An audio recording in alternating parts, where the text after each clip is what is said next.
Marcus Chen stood at the edge of the transport platform, watching the massive alien academy sprawl across the horizon like a metallic mountain range. The Korthak Academy of Advanced Combat Studies had been accepting students from across the galaxy for over 3,000 years. But never before had they allowed a human to step foot on its grounds. The transport hummed beneath his feet as it glided toward the landing bay. Through the transparent walls, he could see hundreds of alien species moving about the Academy's corridors. Towering Zeltharians with their forearms and crystal-hard exoskeletons walked alongside the serpentine Vorthok, whose bodies could stretch to incredible lengths. Flying creatures that looked like living shadows darted between the levels, while massive, bear-like aliens with tusks and thick fur lumbered through specially reinforced sections. "Nervous, human?" asked his escort. A sleek, cat-like alien with silver fur and 6 legs. Commander Thys had introduced herself when Marcus boarded the transport on the space station 3 days ago. Her species, the Felinar, were known throughout the galaxy as excellent warriors and strategists. Marcus adjusted the neural control headband around his temples.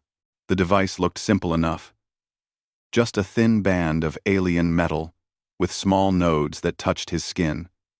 But it represented years of human technological advancement. "Not nervous, just curious," he replied. "I've never seen so many different species in one place."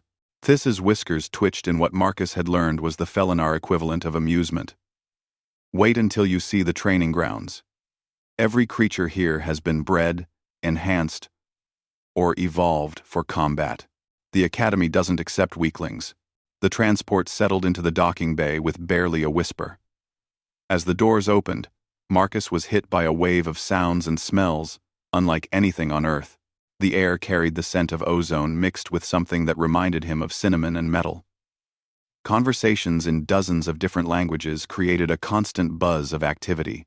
"Follow me," Thys said, leading him through the crowd. "Administrator Corvin is waiting to meet you." As they walked, Marcus noticed how other students stared at him. Some showed curiosity. Others displayed what he could only interpret as contempt. A group of tall, blue-skinned aliens with multiple eyes whispered among themselves as he passed. One of them, larger than the rest, stepped into their path. "So this is the famous human," the alien said in heavily accented Galactic Standard. "You look even more pathetic than I imagined," Thys hissed. But Marcus held up a hand to stop her from intervening. "I'm sorry. I don't think we've been introduced," he said politely. "I am Zektor of the 9th Hunting Pack," the alien replied, his chest swelling with pride. "My family has attended this academy for 12 generations. We are apex predators on 17 different worlds." He looked Marcus up and down dismissively. "What are you? What worlds has your species conquered?" Marcus smiled. "Well, we conquered one world completely. Killed off most of the large predators, too. But we're still working on the rest." Zektor laughed, a sound like grinding stones. "One world? How embarrassing. And you think you can compete here? This academy trains the greatest warriors in the galaxy. Weaklings like you usually don't survive the first week." "I guess we'll find out," Marcus said, still smiling. Thys tugged at his arm. "Come. We cannot keep the administrator waiting." They continued through the corridors, passing training rooms where Marcus could hear the sounds of combat. Through reinforced windows, he caught glimpses of alien students fighting with weapons, claws, and abilities he couldn't even name. In one room, a creature that looked like a living boulder was pounding against a metal target that was slowly being crushed under the impact. In another, something that resembled a giant mantis was moving so fast that Marcus could barely track its movements as it fought against multiple opponents simultaneously. Administrator Corvin's office was located at the top of the central tower. The administrator himself was unlike any alien Marcus had seen so far. He appeared to be made of living crystal, with light pulsing through his translucent body in patterns that reminded Marcus of a heartbeat. When he spoke, his voice seemed to come from everywhere, at once. "Ah, the human arrives," Corvin said, examining Marcus with eyes that looked like cut diamonds. I must admit, when your species first applied to send a student here, I was skeptical. Humans have a reputation for being soft. Appearances can be deceiving, Marcus replied.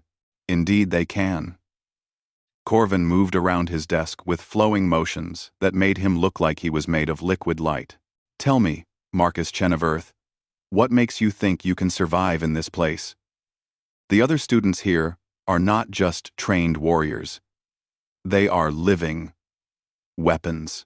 Some were genetically engineered for combat. Others come from worlds where only the strongest survive past their first year of life.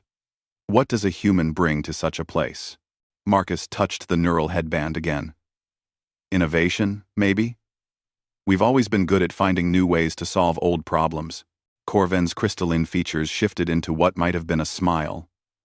Spoken like a true human. Your species does have a reputation for creative thinking. I'll grant you that. But creativity alone will not keep you alive here. Through the office's large windows, Marcus could see down into the main training arena.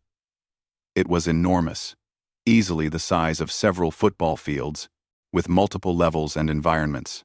Students were engaged in various exercises, some individual, others in groups. What caught his attention, however, was a massive enclosure in the center of the arena. Inside the enclosure, something moved in the shadows. What's in there? Marcus asked. Both Corvin and Tiss followed his gaze. Tiss's fur stood on end, and even the administrator seemed to pulse with a different light pattern. That, Corvin said slowly, is a Ravager, one of the most dangerous predators ever discovered. It has been the Academy's ultimate test for over a millennium. As if summoned by their conversation, the creature in the enclosure stepped into the light. Marcus felt his breath catch in his throat. The Ravager stood 12 feet tall at the shoulder and was easily 20 feet long. Its body was covered in overlapping plates that looked like living armor.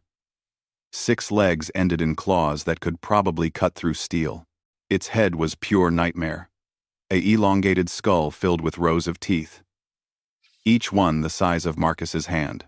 Multiple eyes, glowing red in the arena's lights, tracked the movements of students outside its cage with predatory intelligence. Every student who graduates from this academy must face the Ravager, Corvin continued.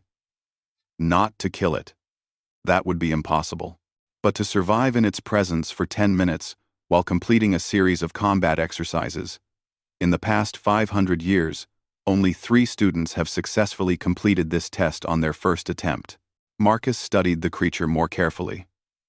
Despite its terrifying appearance, he noticed something the others might have missed. The Ravager wasn't just randomly looking around. It was watching specific students with focused attention. Its movements, while appearing chaotic, followed subtle patterns. Most importantly, Marcus could see the nearly invisible neural implants along its skull. It's controlled, he said suddenly. Corvin's light patterns shifted rapidly, and Thiss took a step back in surprise. What did you say? The administrator asked. The Ravager. It's not acting on pure instinct. Someone is controlling it. At least partially. Those are neural interfaces along its skull, aren't they? Probably to make sure it doesn't actually kill the students during the test. Corvin was silent for a long moment. When he spoke again, his voice carried a note of respect that hadn't been there before. Remarkable. Most students never notice that detail, even after facing the creature multiple times. Yes, the Ravager is partially controlled by our most skilled beast handlers. It takes a team of 5 experienced Thurvak mind masters to maintain even basic influence over its actions. What if someone could control it completely? Marcus asked. Thiss laughed, the sound more like a purr mixed with a growl. Impossible. The Ravager's mind is too alien, too violent. Even the Thurvak, who are natural telepaths, can barely touch its consciousness without being overwhelmed by its predatory instincts. Marcus was quiet for several minutes, studying the creature as it prowled its enclosure. Finally, he turned back to Administrator Corvin. I'd like to volunteer for an early test. Thanks for watching. Like 40C, both aliens stared at him. Corvin's crystalline body seemed to dim. I'm afraid I don't understand. You said students have to face the Ravager to graduate. I'd like to attempt the test now, today, before I even start regular classes. That's suicide. Tis whispered. You haven't trained with our weapons. You don't know our combat techniques. You haven't learned to work with the other species here. No first-day student has ever attempted the Ravager test. Then I'll be the first, Marcus said simply. Corvin studied him for a long time. The light patterns in his body shifted through what Marcus was beginning to recognize as deep thought. You realize that if you fail, you will almost certainly die? The safety protocols can only do so much. And I understand the risks. And you believe your neural control device will give you some advantage? Marcus touched the headband again. Maybe. Human neural technology works differently than most alien systems. We've had to develop ways to interface with artificial intelligences and complex computer systems. Our brains are adapted for pattern recognition and creative problem-solving under pressure. The Ravager is not a computer system, Corvin pointed out. No, but it's still a brain. Just a very different kind of brain. And if those neural implants can create an interface. Marcus left the sentence hanging. He could see both aliens processing the implications of what he was suggesting. Finally, Corvin nodded slowly. Very well. If you insist on this course of action, I will not stop you. But I want to make the conditions clear. You will face the same test as every other student. 10 minutes in the enclosure with the Ravager. During that time, you must complete 3 combat exercises. Destroy 5 target drones. Navigate an obstacle course. And survive a direct confrontation with the creature itself. If you fail any part of the test, or if you are killed, your species' application to this academy will be terminated permanently. Understood. There is one more thing, Corvin added. News of this attempt will spread quickly through the academy. Every student, every instructor, every staff member will be watching. If you succeed, you will earn respect that would normally take years to achieve. If you fail. He gestured to the window, where they could see Zektor and his friends still gathered in the corridor below, now joined by dozens of other students. If I fail, humanity will be remembered as the species that thought it could control the uncontrollable and died for its arrogance. Marcus finished. Precisely. Marcus looked out at the Ravager again. It had stopped prowling and was now standing perfectly still, its head turned toward the administrator's office. For a moment, Marcus could have sworn the creature was looking directly at him through the reinforced glass. When can we start? He asked. Corvin's body flared with bright light. The arena will be prepared within the hour. Use that time wisely, human. It may be the last hour of your life. As they left the administrator's office, Marcus could feel the weight of dozens of alien gazes following his every step. Word was spreading through the academy faster than he had expected. Students were gathering in groups, speaking in excited whispers. Some looked hopeful. Others appeared to be already planning his funeral. Thys walked beside him in silence until they reached the quarters that had been assigned to him. Marcus, she said finally, I've seen hundreds of students attempt the Ravager test. Most of them were stronger, faster, and more experienced than you. Many of them didn't survive. I know. Then why are you doing this? Marcus paused at the door to his room. Through the narrow window, he could see down into the training arena, where technicians were already preparing for his test. The Ravager was watching their activity with obvious interest. Because, Marcus said, sometimes the best way to prove you belong somewhere is to do something no one thinks you can do. An hour later, Marcus stood at the entrance to the Ravager's enclosure. The arena around him was packed with spectators. Students filled every available seat, and those who couldn't find seats were standing along the walls. He could see Administrator Corvin in the observation booth, along with several other academy officials he hadn't met. The neural headband felt heavier now, its connections to his brain more pronounced. Marcus had spent the past hour studying everything the academy's computers could tell him about the Ravager, its physiology, its behavior patterns, its known psychological triggers. Most importantly, he had reviewed the technical specifications of the neural implants that were supposed to control it. The massive doors of the enclosure began to slide open with a sound like grinding metal. Beyond them, Marcus could see the Ravager waiting in the shadows, its red eyes fixed on him with unmistakable hunger. The moment Marcus stepped into the enclosure, every sound in the arena vanished. Even the constant hum of the Academy's systems seemed to fade away. The only thing he could hear was his own heartbeat and the soft scraping of the Ravager's claws against the metal floor as it began to move. The creature was even more intimidating up close. Each of its armored plates was the size of a dinner table, and Marcus could see old scars crisscrossed across its hide. Evidence of battles fought across countless worlds. The Ravager's multiple eyes tracked his movement with the calculated precision of a predator that had never known defeat. Marcus activated his neural headband with a thought. Immediately, he felt the familiar sensation of his consciousness expanding beyond his physical body. This was technology that humanity had developed out of necessity, born from their need to control increasingly complex artificial intelligences and automated systems. While other species had evolved natural telepathic abilities or cybernetic implants, humans had learned to extend their minds through pure neural adaptation. The first thing Marcus sensed was the presence of the 5 Thurvak mind masters who were supposed to be controlling the Ravager. They felt like distant whispers in his consciousness. Alien thoughts, trying to impose order on chaos. But their control was fragmented, incomplete. They were fighting the creature's natural instincts rather than working with them. Marcus took a step forward, and the Ravager responded by lowering its massive head, a rumbling growl emerging from deep in its chest. The sound reverberated through the enclosure, like distant thunder. "First target drone activated," came Administrator Corvin's voice through the arena's speakers. "Student has 9 minutes and 45 seconds remaining." A small, spherical drone emerged from a wall panel and began darting around the enclosure in an erratic pattern. Under normal circumstances, students were expected to destroy these targets while avoiding the Ravager's attacks. The drones were designed to test accuracy, speed, and the ability to maintain focus under extreme pressure. Marcus ignored the drone completely.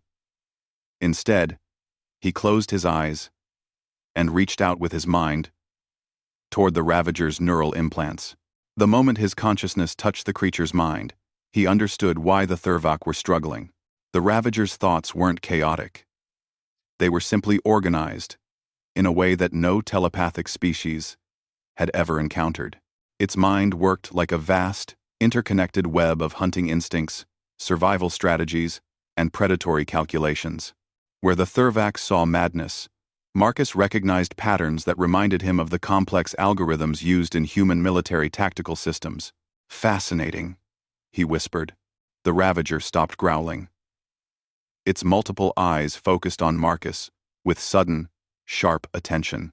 In the observation booth, Administrator Corvin leaned forward. "What is he doing?" "The readings from his neural device are off the charts. He's not attacking the targets," one of the instructors pointed out. "Students are supposed to destroy the drones while avoiding the Ravager. He's just standing there." "Look at the creature," this said quietly. "Something's changed." They were right. The Ravager had gone completely still. Its massive head tilted slightly, as if it were listening to something only it could hear. The constant tension in its body had disappeared, replaced by an alert but relaxed posture that none of them had ever seen before. Marcus opened his eyes and looked directly into the Ravager's closest pair of red orbs.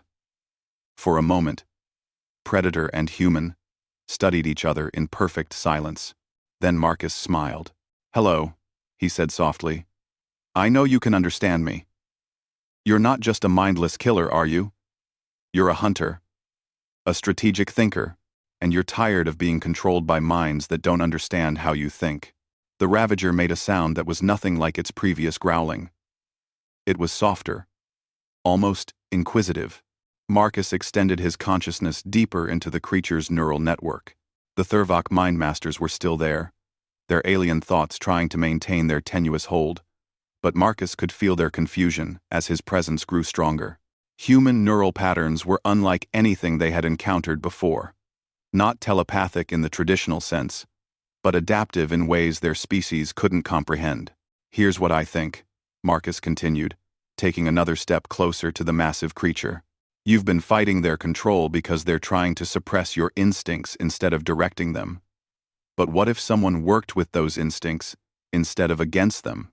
The first target drone zipped past Marcus's head, its sensors locked onto him as a potential threat. Without looking, Marcus extended his hand. The Ravager's massive head swiveled to track the drone's movement, and one of its secondary arms lashed out with lightning speed. The drone exploded in a shower of sparks and metal fragments. The arena erupted in stunned murmurs. In the observation booth, several officials stood up from their seats. "Did that just happen?" one of them asked. "The Ravager destroyed the target," Corvin confirmed, his crystalline body pulsing with rapid light patterns. "But students are supposed to destroy the targets themselves." "This is unprecedented." Second and third target drones activated, the automated system announced. Two more spherical drones emerged from wall panels, immediately beginning their evasive flight patterns. Marcus walked calmly to the center of the enclosure, and the Ravager moved with him like a shadow. When the first drone swooped low, trying to scan Marcus for targeting data, the creature's tail swept through the air with perfect timing. The drone disintegrated on impact. The second drone attempted to attack from above, but the Ravager's primary arms caught it with casual efficiency, crushing it like an insect. 3 targets eliminated, the system announced. 4 targets remaining. Time remaining: 8 minutes and 15 seconds. But Marcus wasn't paying attention to the announcement. His consciousness was now fully integrated with the Ravager's neural network, and what he discovered there left him amazed. The creature wasn't just intelligent, it was brilliant. Its mind contained detailed tactical assessments of every student who had ever faced it, complete psychological profiles built from observing their behavior under stress, and strategic analyses that would have impressed human military commanders. More than that, the Ravager was bored. For over a millennium, it had been forced to play the same role in the same test, constrained by alien controllers who saw it as nothing more than a sophisticated training tool. It had been performing for centuries, holding back its true capabilities to avoid killing the students while still providing them with a challenging experience. "You've been acting all this time," Marcus said with genuine admiration. "Pretending to be barely controlled when you could have broken free whenever you wanted to." The Ravager made that soft, inquisitive sound again. For the first time in centuries, it was being understood rather than simply commanded. 4th and 5th target drones activated, the system announced. These drones were larger and faster than the first 3, designed to provide a greater challenge. They also carried non-lethal but painful energy weapons that would discourage students from standing still. Marcus barely glanced at them. "Would you like to show them what you can really do?" The Ravager's response was immediate and devastating. Moving with speed that defied its massive size, the creature launched itself into the air, its powerful legs propelling it toward the ceiling of the enclosure. Its 4 arms moved independently, each one tracking a different target with inhuman precision. Both drones were destroyed before they could even activate their weapons. The arena fell into absolute silence. "That's impossible," whispered one of the instructors. "The Ravager has never moved that fast before. Look at the neural readings," another official said, pointing to a display screen. "The Thurvak Mind Masters have lost complete control. The creature's neural activity is synchronized with the human's brainwaves." Administrator Corvin studied the readings with growing amazement. "He's not controlling the Ravager through force or domination. He's cooperating with it." In the enclosure, Marcus was experiencing something no human had ever felt before. Through the neural link, he could perceive the world through the Ravager's senses. He could see in multiple spectrums of light, detect the heat signatures and emotional states of every spectator in the arena, and process tactical information at speeds that made human thought seem sluggish by comparison. But more importantly, he could feel the creature's emotions. Beneath its fearsome exterior, The Ravager possessed a complex personality. It was proud, intelligent, and curious about the universe beyond its cage. It had hopes and preferences, and what could only be described as a sense of humor. Obstacle course activated, the system announced. Time remaining, 6 minutes and 30 seconds. Sections of the enclosure's floor began to shift and reconfigure. Walls rose from hidden panels, creating a complex maze filled with energy barriers, rotating blades, and pressure-sensitive traps. Students were expected to navigate this course while the Ravager pursued them, testing their agility and problem-solving abilities under extreme stress. Marcus looked at the maze and smiled. Through the neural link, he could feel the Ravager's amusement. The creature had watched thousands of students struggle through this course, and it had memorized every trap, every shortcut, every possible route. "Shall we?" Marcus asked. The Ravager moved toward the maze with fluid grace, and Marcus ran alongside it. But instead of chasing him through the obstacles, the creature began clearing a path.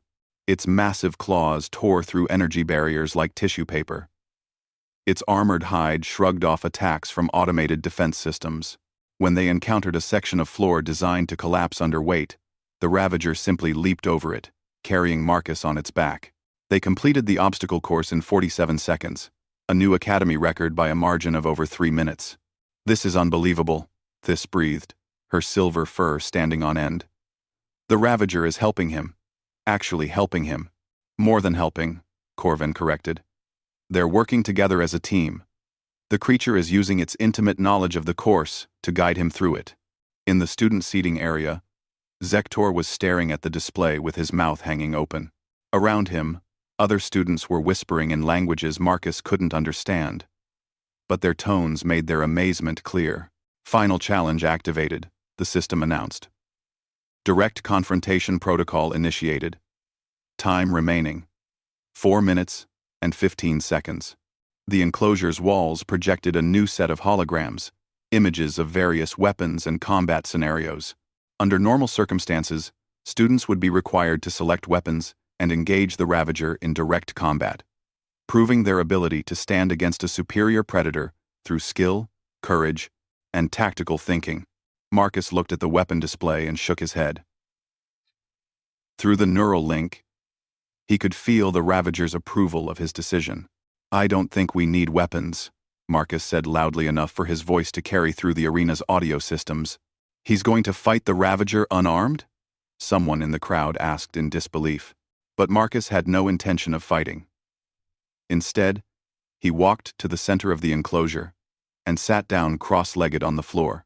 The Ravager approached him slowly and, to the amazement of everyone watching, lowered its massive head until it was resting just inches from Marcus's face. "Final challenge protocol indicates student must engage in combat," the automated system announced. "Override the protocol," Administrator Corvin's voice cut through the speakers. "I want to see where this goes." Through the neural link, Marcus could feel the Ravager's memories flowing through his consciousness. He saw glimpses of the creature's original world. A harsh planet, where intelligence and cooperation were more valuable than brute strength. He felt its loneliness during centuries of captivity, its frustration at being misunderstood, and its joy at finally finding a mind that could truly communicate with it. More importantly, he began to understand why the creature had allowed itself to be captured in the first place. "You weren't hunted," Marcus said quietly. "You came here voluntarily." The Ravager made a series of soft sounds that Marcus somehow understood as confirmation. "You wanted to learn about other species. You were curious about the galaxy beyond your world, and this academy was the only place where you could observe dozens of different alien races and their combat techniques." Again, confirmation. "But you've been trapped in this role for so long that you forgot why you originally came here." The creature's multiple eyes focused on Marcus with an intensity that would have terrified anyone else. But through the neural link, Marcus could feel its gratitude for being understood. "Time limit reached," the automated system announced. "Test completed." But nobody in the arena was paying attention to the announcement. Students, instructors, and officials were all staring at the impossible sight of a human sitting peacefully next to the galaxy's most feared predator. Neural synchronization at 100%, one of the technicians reported. The human's brain waves are completely aligned with the creature's neural patterns. That should be impossible, another official muttered. No species has ever achieved that level of integration with a ravager's mind. Administrator Corvin was studying the readings with fascination. The Thurvak Mindmasters are reporting that they can no longer detect the creature's consciousness at all. It's as if the Ravager has completely merged its mental processes with the humans. In the enclosure, Marcus stood up slowly, his hand resting on the Ravager's armored head.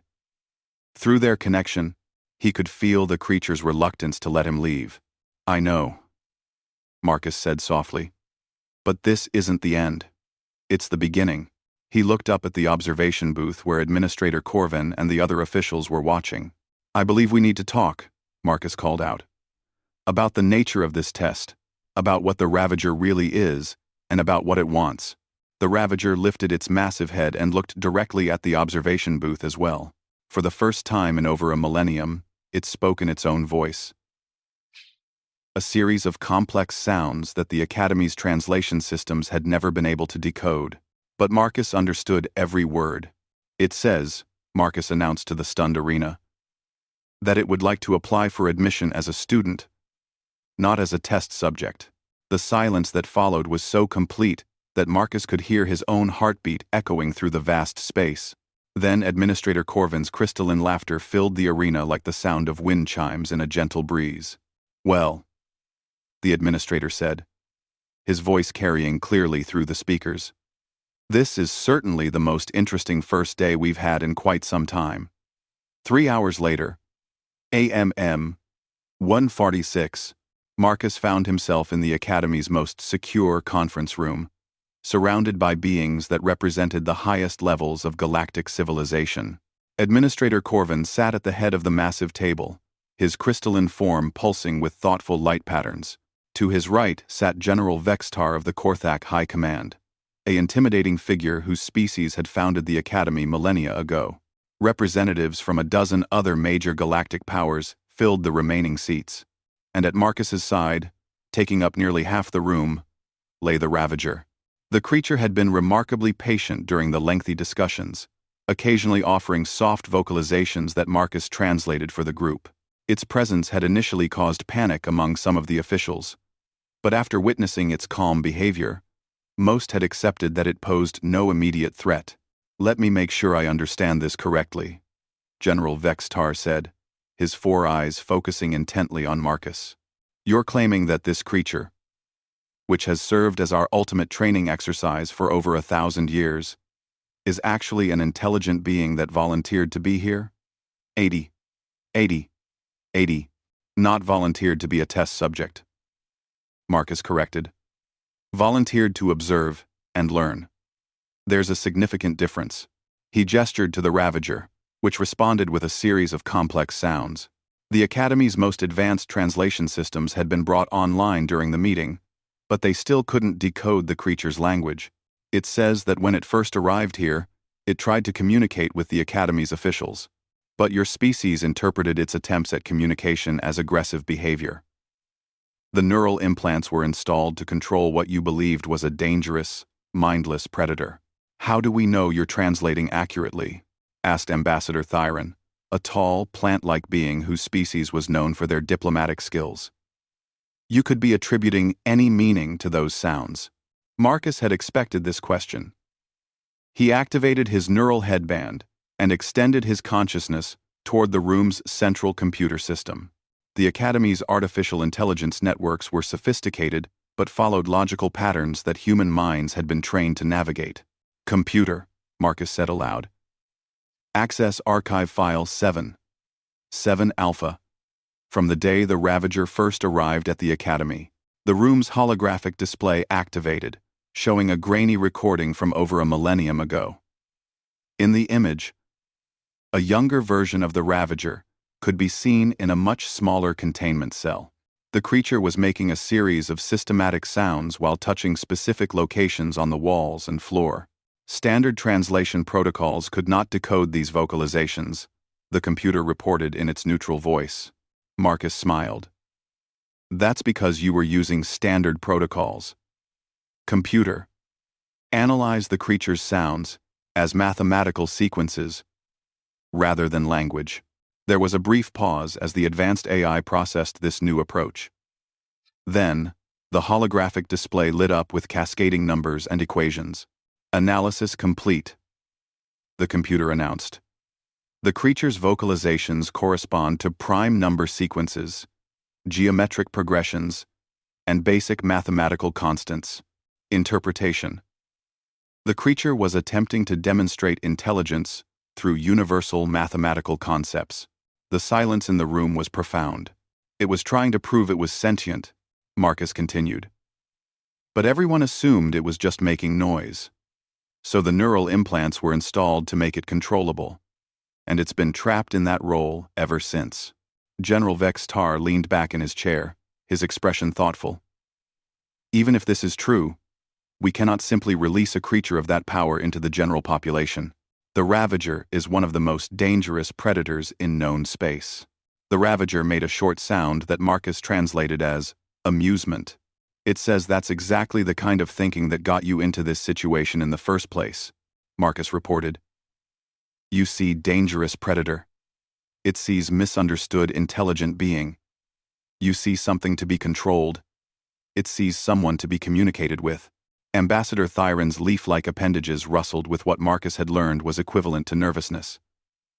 But surely you must understand our concerns. This creature has capabilities that could devastate entire colonies if it chose to act aggressively. So do most of the species in this room, Marcus pointed out. General Vex Tar's people conquered 47 star systems. Ambassador Thyron's species can release toxic spores that could kill millions. Commander Thys belongs to a race of natural-born hunters. The only difference is that you can communicate with them directly. He gestured to the Ravager again.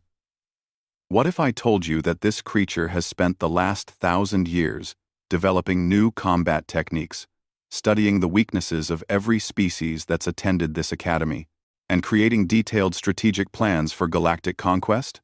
Several officials tensed visibly, but Marcus raised his hand to calm them. It's also spent that time developing deep respect for the courage of young warriors, creating detailed psychological profiles to help students overcome their individual weaknesses, and designing improved training scenarios that would better prepare graduates for real combat situations. The Ravager vocalized again, and Marcus nodded thoughtfully. It wants to know why you're more concerned about its potential for destruction than its potential for contribution. Administrator Corvin's light patterns shifted to what Marcus was beginning to recognize as deep contemplation. The creature raises a valid point. We have accepted students from species with equivalent destructive capabilities, provided they could demonstrate intelligence and peaceful intent. But those students could be communicated with directly, General Vex Tar protested. We could monitor their thoughts, assess their intentions, establish diplomatic relations with their home worlds. Actually, Marcus said, that brings up an interesting point. Computer, analyze the neural compatibility between human brain patterns and the Academy's standard telepathic interface systems. Analysis complete. The computer responded after a moment. Human neural patterns show partial compatibility with 17 different telepathic interface protocols currently in use at this academy. Marcus turned to address the room. What if I told you that this compatibility isn't accidental? That human neural development has been shaped by our need to interface with increasingly complex artificial intelligences? We've essentially evolved a form of technological telepathy. He activated his neural headband again, but this time, instead of connecting to the Ravager, he reached out to the room's various computer systems. Immediately, data began flowing across the holographic displays. Academy records, student files, training statistics, all accessed and organized with perfect precision. Human minds don't work like traditional telepaths, Marcus explained, while simultaneously manipulating multiple data streams. We can't read thoughts or project emotions. but we can interface with any sufficiently complex information system, biological or artificial. The implications hit the room like a thunderbolt. You're suggesting that humans could serve as universal translators, Ambassador Thyron said slowly, interfacing with species that don't communicate through traditional telepathic channels. More than that, Marcus replied. We could help establish communication with entire categories of intelligent life that have been dismissed as non-sentient because they don't think or communicate in familiar ways. He gestured to the Ravager, which had been following the conversation with obvious interest. This is just the beginning. How many other species have been misunderstood or overlooked because their intelligence doesn't match your expectations? General Vextar was studying the data displays with growing amazement. The potential strategic advantages are considerable. If humans could facilitate communication with previously unknown intelligent species, it's not about strategic advantages, Marcus interrupted. It's about doing what's right, about recognizing intelligence and consciousness wherever we find it, regardless of the form it takes. The Ravager vocalized again, a longer sequence this time. Marcus listened carefully, then translated. It says that it's observed thousands of students over the centuries, and that each species brings unique strengths to the Academy. The Korthak bring military discipline and tactical thinking. The Felinar contribute stealth and individual combat skills. The Thurvak add telepathic abilities and group coordination. Marcus paused, allowing the weight of the next statement to settle properly. It wants to know what humans bring to this community. And it believes it already knows the answer. Humans bring the ability to find connections where others see only differences, to build bridges between minds that were never meant to communicate. Administrator Corven rose from his seat, his crystalline form brightening. If we accept your proposal, both for yourself as a student and for the Ravager's change in status, what exactly are you suggesting should happen next? Marcus had been hoping for this question. The Ravager has over a millennium of combat knowledge and tactical analysis stored in its memory. It's probably the greatest military strategist in the galaxy, and it's been trapped in a role that uses only a fraction of its capabilities. He stood and placed his hand on the creature's armored head. Through the neural link, he could feel its excitement and anticipation. I propose that it be allowed to join the Academy as both student and instructor. It can learn from the diverse combat styles of other species while teaching advanced tactical analysis and strategic thinking. And I propose that humans be accepted not just as students, but as a bridging species, helping to establish communication with any intelligent life forms that current protocols can't reach. The room fell silent as officials processed this suggestion. Finally, General Vex Tar spoke. The risks are considerable. If this experiment fails, if either of you proves to be dangerous or unreliable, the consequences could affect galactic stability. And if it succeeds, Marcus asked, how many unknown civilizations could we bring into the galactic community? How many conflicts could be prevented through better communication? How much stronger could we all become by truly working together, instead of just coexisting? The Ravager added its own vocalization, which Marcus translated with a smile. It says that the greatest risk is not taking risks at all. That growth only comes from embracing the unknown rather than fearing it.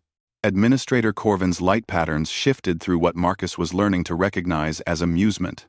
It seems our supposed mindless predator has developed quite a philosophical outlook during its time here. Intelligence tends to do that, Marcus replied. When you give a mind time to think, it usually finds something worth thinking about. The discussions continued for several more hours, but Marcus could sense that the tide had turned. The officials were no longer debating whether to accept his proposal, but rather how to implement it safely and effectively. 3 days later, Marcus stood once again in the Academy's main training arena. But this time, he wasn't alone in the center of the vast space. Beside him stood the Ravager, no longer confined to an enclosure but free to move throughout the facility. The change in the creature was remarkable. Released from its role as a controlled test subject, it had begun demonstrating abilities that none of the Academy's records had documented. It could modulate its vocalizations to approximate the languages of several different species. Its analytical capabilities rivaled the Academy's most advanced computer systems. Most impressively, it had begun developing training scenarios that pushed students to overcome not just physical challenges, but mental and emotional barriers as well. "Attention, students," Administrator Corvin's voice echoed through the arena. "Today marks the beginning of a new chapter in the Academy's history. For the first time, we will be conducting joint training exercises between multiple species, facilitated by our newest instructional team." Around the arena, students from dozens of different species were gathering. Many still looked nervous about the Ravager's presence, but curiosity was overriding fear. Even Zektor and his friends had volunteered for the first session, though they maintained a respectful distance from the massive creature. "The exercise is simple in concept, complex in execution," Marcus announced, his voice carrying clearly through the arena's audio system. "You will be working in mixed species teams to solve tactical problems that require each member to contribute their unique abilities." The Ravager vocalized, and Marcus nodded in acknowledgement. "Your instructor adds that the greatest warriors are not those who fight alone, but those who know when and how to fight together. Today, you'll learn to see strength in differences rather than obstacles in diversity." As the students began forming teams, Marcus felt a sense of satisfaction that went beyond personal achievement. Through the neural link, he could sense the Ravager's contentment as well. After centuries of isolation, it was finally able to contribute its knowledge and experience to the Academy's mission. But more importantly, they had proven something that would have implications far beyond this single institution. They had demonstrated that intelligence and consciousness could take forms that defied easy categorization, and that understanding could bridge gaps that seemed impossible to cross. Commander Thys approached Marcus as the training exercise began. "I've received word from the Galactic Council," she said quietly. "They're formally requesting human participation in several first contact scenarios. Species that have been observed but never successfully communicated with." Marcus watched as a team of students struggled to coordinate their different abilities to overcome a tactical challenge. The Ravager was providing guidance through a series of subtle vocalizations that Marcus was translating in real time. "Tell them we're interested," he said. "But we have conditions. Any new species we make contact with gets the same treatment we're giving the Ravager. Full recognition as intelligent beings, regardless of how different they might seem." Thys's whiskers twitched with amusement. "I had a feeling you'd say that." Across the arena, a cheer went up as one of the mixed species teams successfully completed their challenge. Marcus could see Zektor working alongside a crystalline being and a floating energy creature, their combined abilities creating solutions that none of them could have achieved alone. "You know," Thys continued, "when your species first applied to this academy, most of us expected you to be impressive fighters or brilliant strategists. We never expected you to be teachers." Marcus smiled, feeling the Ravager's agreement through their neural connection. "We're not just teachers," he replied. "We're translators, bridges, connectors. We help others see that the universe is full of friends they just haven't met yet." The Ravager vocalized again, and Marcus laughed at its observation. "It says that's a very human way of looking at things, and it likes that about us." As the training session continued, Marcus realized that this was only the beginning. Throughout the galaxy, there were probably thousands of species that had been misunderstood, overlooked, or dismissed as non-intelligent simply because they didn't communicate in expected ways. But now, there was a precedent, a framework for recognizing consciousness in all its diverse forms, and for building connections across the vast differences that separated one mind from another. The Academy's mission had always been to train the greatest warriors in the galaxy. Now, Marcus thought, they were learning to create something even more valuable. The greatest community the universe had ever seen. And at the heart of it all was a simple truth that humans had always known, but that the rest of the galaxy was just beginning to understand. The greatest strength didn't come from being the most powerful predator in the room. It came from being the one who could teach all the predators to hunt together.